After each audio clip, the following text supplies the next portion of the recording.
All right, guys, I want to talk a little bit about trigger prep on the draw. So one of the things that I've noticed recently in a lot of my classes is that a lot of guys really struggle with trigger prep on the draw.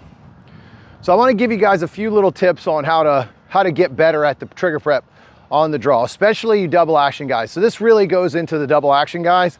The striker fire guys, like I shoot a Canic, there's not much trigger prep for me. I don't really have to eat up a whole lot of slop with that firearm. It's just an amazing gun, amazing trigger. So let's talk a little bit about you double action guys.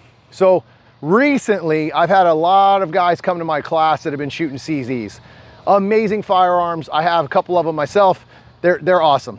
But to get the optimum time or squeeze every ounce of juice out of that firearm, you have to trigger prep a double action firearm, right? So as I'm coaching, I'm seeing a lot of people not using any trigger prep at all, which, you know, can be done. You can shoot pretty well with those without trigger prepping at all on that first shot without having to get rid of that double action.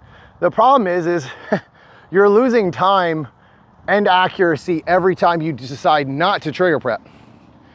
Well, the problem with those firearms is you have to trigger prep pretty early to really get to a good press out on those. Where when you press out, as soon as you get to the final press, you can pull the trigger right away. So one thing that most people forget in this sport or in shooting in general, when it comes to firearms in our shooting, is that you actually get your time from shot to shot. So that's how we score. That's how you figure out how fast you are, how your prep is, all those different things. So without that, you don't actually have a way to judge how fast you are. So it comes from the time the beep goes off to the time that you pull the trigger. The longer it takes you to pull the trigger, the slower the draw becomes. Well, how do I fix that? I get on the trigger sooner. I draw the gun out of my holster faster. It's really that simple. If I have a double action firearm, I now have to pull that trigger much longer and much more details put into that trigger prep than I do with a striker fire. Now, I'm not telling you to get rid of your double action. I'm just talking about what it takes to get a faster draw with that firearm. So you have to put lots and lots of reps into that double action pistol. Now let me talk a little bit about how to get better at it. The first things first is safety. You have to be safe. You have to make sure that that gun is on its way out of the holster or going towards the target in front of you. That's the number one thing. Number two, you have to do a shit ton more dry fire reps with no bullets. You have to practice pulling that trigger as you're coming out of that holster. You got to practice pulling that trigger and eating up any slack until you get right onto that edge of that wall, or even a quarter of a way. You don't have to be right on the wall, obviously, but as the time you press out, you should have a quarter of a pull versus the entire pull. So what happens when most people don't trigger prep at all, they end up slapping the shit out of the trigger and they end up getting a Charlie or a Delta on a regular basis on their draw when their fundamentals were actually really good. The problem with that is the fundamentals in that speed are very hard to hold onto because you're trying to get a sub-second draw. So what you end up doing is just slinging the gun out there and then pressing through the trigger and bang, it yanks the gun because your arms aren't even really set and ready to shoot yet. Your hands aren't fully prepped or gripped into that firearm yet.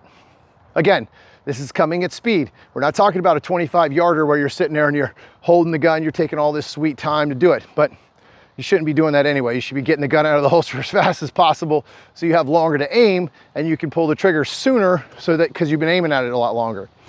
So as we're going through these classes, I'm noticing a lot of these guys have zero prep. Well, as we go through the class, they start to prep and they start to see a difference in their consistency. But there's a nervous energy or a nervous thing about it because you are prepping your trigger with a bullet in it coming out of your holster. So it does make people a little nervous to do it with live rounds. So I don't push it super hard in the class because of that, but I do quite a bit of dry fire sessions with them at the class to teach them where and when to holster or when to trigger prep, because you have to eat up that double action and you have to eat it up I don't want to say slowly, but you have to eat it up in control. If not, you're gonna be letting rounds off when you're not ready to shoot. And then you have makeup shots, and I don't even mean DQ wise, I just mean you're gonna be pulling the rounds as you're prepping, pushing the gun out, and you're not ready to let it go unless you practice with that gun, dry fire, and you really work on what the trigger prep feels like. So that double action pistol really needs a lot more action or a lot more practice than most do because of how far you have to pull that hammer back, and then you have to practice holding that hammer back or that trigger in a specific spot just to make sure that that hammer doesn't fall, and that's how you learn trigger prep. All right, guys, if you have any questions, hit me up in those comments, and I'll see you on the range.